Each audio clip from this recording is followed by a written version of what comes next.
Part 1. Chapter 1. 3 Friends. Diossos was a lovely boy. Among his peers, other 11 or 12-year-olds, he stood out for his uncanny beauty. He was eye-catching. Swarthy, his eyes and hair were as dark as those of any Greek. And yet, somehow, he seemed different. Passers-by stopped to look whenever he played with other boys by the marina in Isthmia, the eastern port of Corinth. "Look, what a beautiful child," they said. But women always added, "Yes, but I would not want mine to look like that. He looks delicate, ill-nourished." And that was true. Diossos mostly went hungry. Sometimes, when he managed to catch a fish in the bay, his mother made a feast for the whole family. And then, for many days running, they had to settle for barley cake and a handful of dried broad beans. And those beans were always a bit musty, because musty beans were cheaper.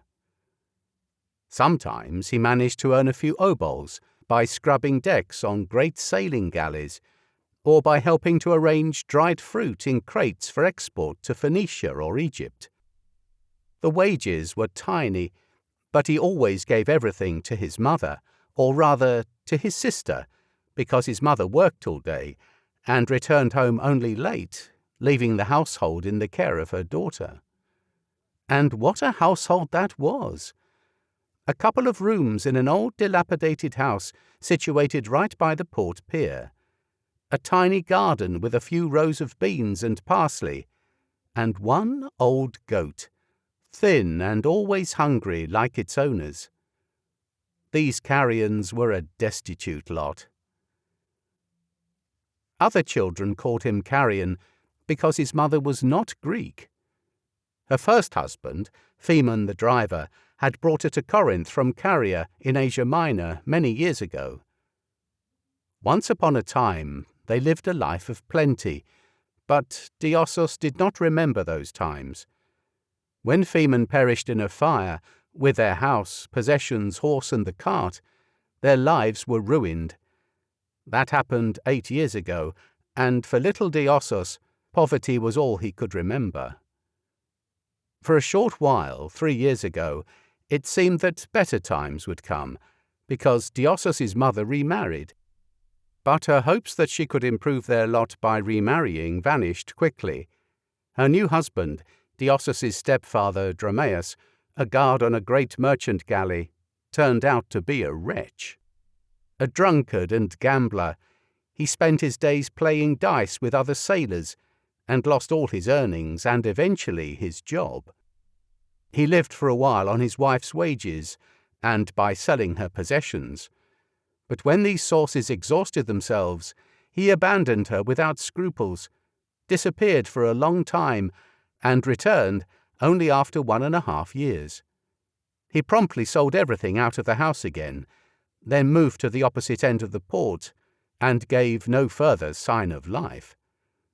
All the while he descended lower and lower in the world, ultimately becoming a slave catcher, the most despised occupation in the world. Slave catchers hunted down runaway slaves and received a bounty for every man, woman, and child they captured. Business opportunities were plentiful because Corinth swarmed with slaves. It was the largest slave trading centre in all of Greece. Every year, Corinthian merchants sent huge shipments of live cargo to the great slave markets in the Phoenician cities of Tyre and Sidon. And because the only land route from the Peloponnese to central Greece ran through Corinth, Helots, running from Sparta, and runaway slaves from Arcadia or Elis had to come through here, unless they somehow managed to find passage on a ship. Mostly they tried to flee to Athens, where, under the rule of the wise and honest Solon, the lives of slaves had improved. There their owners were no longer allowed to kill their property with impunity. Word of this spread widely throughout Greece. These Athenian newfangled inventions provoked indignation in aristocratic Sparta and its allied states, such as Corinth. But for the hundreds of thousands of slaves living in the Peloponnese, Attica seemed like a paradise. And so the slave catchers in frontier Corinth had their hands full, and Diossos' stepfather Dromaeus did quite well at times. But invariably he quickly spent all his wicked earnings and was soon poor again. And then he showed up again, emaciated, angry and hungry, in the home of his family, searching for something to sell, and then went away, bidden farewell by all with a sigh of relief. He inspired in them fear and disgust. He was their misfortune and their shame at the same time. Before their mother remarried, they had never had it so bad. They didn't really have friends, but they had acquaintances who liked them, took pity on them, and sometimes helped with small things. It was much worse now. Instead of need, there was dire poverty. Instead of relative social isolation, contempt. Formerly, Diossos' mother had been able to find work easily. "She is the widow of the noble Phaemon," people said.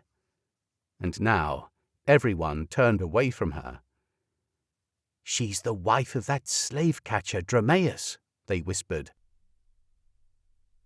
Diossos did relatively best out of all his family. His rags did not shame him. His peers did not avoid him, and he always had someone to play with and fight with. Besides, he had two great friends. One of them was his flute. Diossos had found it a few years ago, in a grove outside the city. Someone lost it there, perhaps during Bacchanalia, when the sacred procession circled the city in drunken merrymaking. However it happened, Diossos found the flute, and from that day on it became his dearest toy and his most beloved friend. Without quite knowing when and how, the boy learned to play it. In the beginning, an old sailor helped him, showing him some fingering. His mother taught him some songs, and the rest he learned by trial and error. He went to all the ceremonies and processions, everywhere where there was singing or chorea dancing with the accompaniment of music. He collected melodies and repeated them as best he could, ineptly at first, then better and faster, and more beautifully. And thus the flute was his best friend. His other friend was his dog. The dog was named Argus, after Odysseus's famous dog, but it did not belong to Diossos at all. It belonged to Terpnos, a wealthy miller, owner of a large estate with a walled-in garden not far from their house. Terpnos was one of the most wicked and unhelpful people in all of Corinth. He exploited his workers ruthlessly. Diossos' mother, who had worked for him for a while, had to quit, not wanting to endure his humiliating treatment. Terpnos hated her from then on, calling her "that blasted foreigner," and rejoiced at her increasing poverty. The bad owner had a bad dog, and the dog was the terror of the whole neighborhood. It was a great black shaggy beast, evil, trained from a puppy in hate and aggression to keep watch over Terpnos' beautiful garden. He had mauled several passers-by, and since then his reputation as the meanest dog in Corinth was established. And this dog became Diossos' second great friend. It happened this way. One day, while passing by Terpnos' garden, Diossos saw an extraordinary spectacle: a huge dog stuck on the fence. The dog must have miscalculated distance when jumping the fence, and now hung, jammed in between the stakes. His front paws did not touch the ground, and his hind legs milled in vain in search of support. He twitched and jerked, and the more he struggled, the more tightly wedged he became, causing himself unbearable pain. He had been hanging like that for a long time, whining and howling, head hanging down, his bloodshot eyes glowing with fear and despair. He was panting, and foam dripped from his mouth. Several boys walked past, saw him and laughed. A few picked up sticks and beat him. Children are often cruel, and both Terpanos and his dog were universally hated. Seeing the dog, Diossos stopped. He knew at once that this was the great Argos of the miller, but he felt sorry for the animal. He didn't stop to reflect. He just reached out to help him. But this proved difficult. Diossos was weak, and Argos was as heavy as a calf, and besides, crazed with pain at the slightest movement, he snapped his jaws at his rescuer. So Diossos clambered over the fence and pushed the dog's hind legs upwards, slowly easing him over to the other side. After a little heaving, the dog fell down, splat, right on its snout, free at last. He jumped up, dazed, turning right and left as if checking to see what had just happened. Then he barked, ran forward 100 paces, and threw himself on the ground, rolling back and forth before shaking himself and sitting up. He jumped up, did a kind of dance, stood again, and burst out in joyful barking, declaring to the whole world that he was alive and free and unscathed. The crowd of children dispersed in the blink of an eye. Only Diossos remained, proud of his good deed. He climbed back over the fence, and now he saw Argos and froze. The dog ran straight at him. Diossos went numb as he saw the huge black beast coming, but the dog, reaching him, jumped up with his paws on his shoulders, knocked him over, and then ran his enormous tongue twice over his face. He then jumped up, danced beautifully again, and disappeared around the bend in the road. Thus Diossos became acquainted with the most terrible dog in Corinth. But it wasn't friendship yet. The real friendship did not begin until a great misfortune struck a few days later. Diossos returned home one day in the evening, happy to have earned a few obols for showing a rich foreigner his way, when his sister, crying, told him the terrible news. In his absence, his stepfather had come home again, old Dromaeus, along with Terpanos. Dromaeus owed the miller a sum of money, and now he came with the creditor to his wife's house to find something to sell to pay back his debt. They rummaged around for a long time because poverty had long since swept clean all corners of the Carian's house. But in the end, they found 2 winter coats and the flute. And they took them.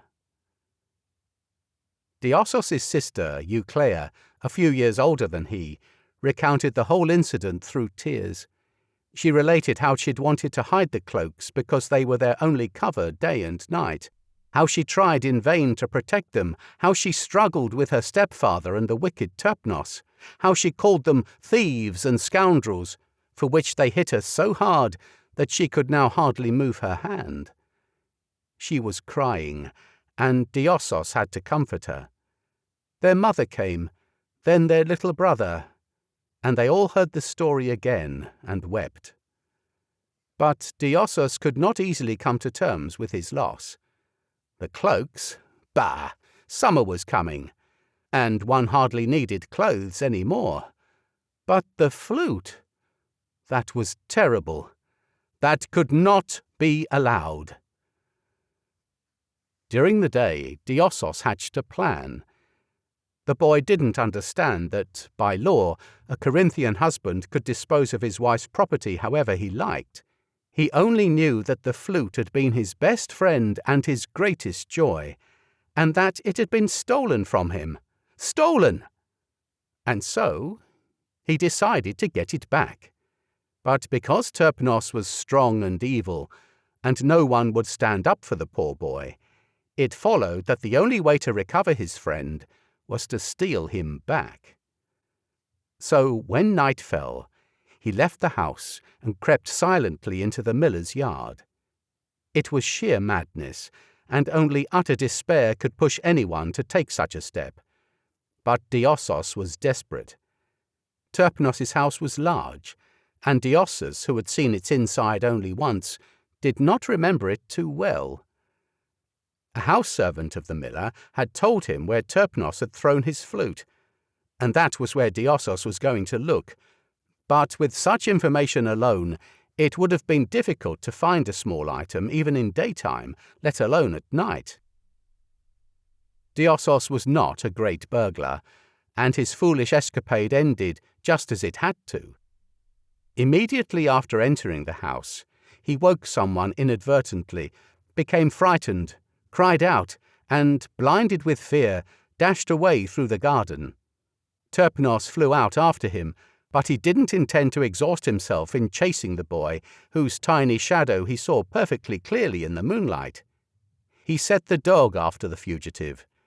Let the dog deal with him, he thought with satisfaction. Running pell-mell, Diossos heard the great animal's gallop and its terrifying hoarse growl behind him, and he froze with terror. He stopped helplessly just a few steps from the wall, and the dog caught up with him instantly. The dog ran up and froze. He sniffed the boy's feet, his hands, his body, stopped growling, and wagged his tail. Clearly his master had got this wrong. This was not a dangerous trespasser. The dog was puzzled. He hesitated. Then he sprang forward and began to bark at a nearby stone pillar. He meant to convey to the boy that all this chase had been completely unnecessary and, at any rate, was never directed at him. Just a stupid mistake, that's all. He barked again at the pillar, then at a tree, then at another tree, and returned to his master. Still trembling with fear, the boy had plenty of time to clamber over the wall. Huddled on the other side, he listened in horror as the evil dog was beaten by his evil master. Terpnos was furious with his dog, cursed him, kicked him, and beat him with a stick. And Argos, kicked and beaten, whined and pleaded for mercy, pretending not to know what had happened, protesting his innocence and honest confusion. But Argos knew perfectly well what had happened. His great shaggy black head had formed an unshakable decision. You want me to bite that boy? And I won't bite him. Even if you kill me, I won't bite him. If you like, I'll gladly bite 5 others. Just point them out, but not him. So the sly Argos thought to himself, patiently waiting for his master's anger to vent.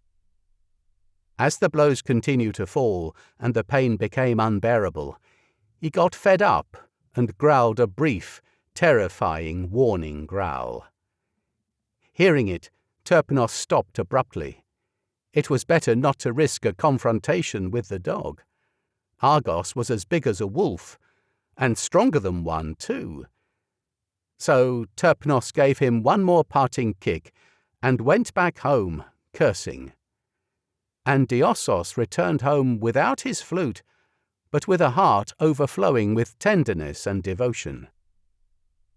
He had a rough homecoming because his mother awaited him on the threshold and, having given him first a good boxing, started to cry again. "That is just what's been missing in our misfortune. To be taken for thieves," she repeated, amid sobbing. She made him swear that he would not go into Terpnos's garden ever again to reclaim that stupid flute. Diossos promised, and kept his word. But the following evening, as soon as darkness fell, he went back again, not to the garden, but to the enclosing wall. He waited for the dog to be released from his chain, and he began to call to him, softly and tenderly. The dog appeared, sniffed and wagged his tail. The boy threw him a handful of fish bones that he had collected near one of the ships. Argos quickly dealt with the treat, then stood on his hind legs, resting his front paws on the wall. Diossos lowered his hands towards him, and dipped them confidently into the great black mane on his head and the ruff of his neck. They stayed this way for a long time, without moving.